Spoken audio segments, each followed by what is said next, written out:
This book is Guess How Much I Love You by Sam McBratney.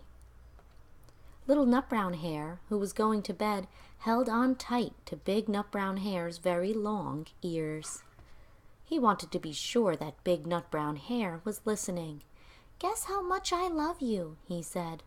"Oh, I don't think I could guess that," said Big Nut Brown Hare.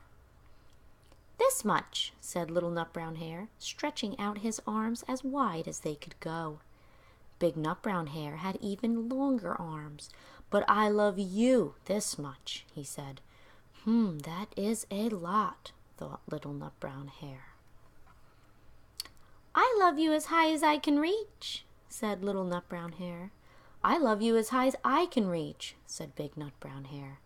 "That is very high," thought Little Nut Brown Hare. "I wish I had arms like that."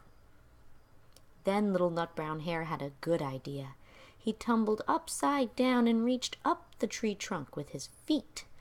"I love you all the way to my toes," he said.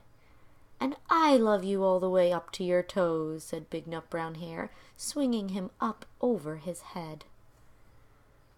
"I love you as high as I can hop," laughed Little Nut Brown Hare, bouncing up and down.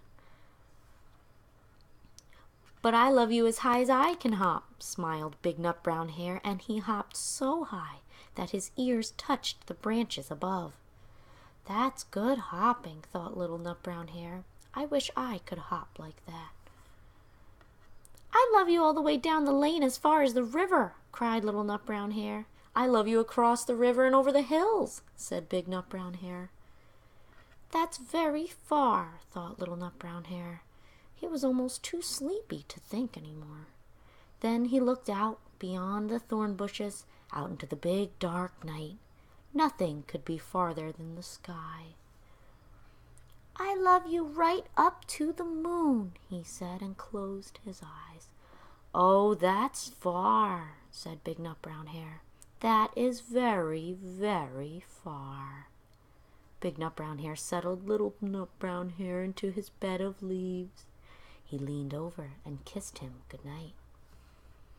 Then he lay down close by and whispered with a smile, "I love you right up to the moon and back."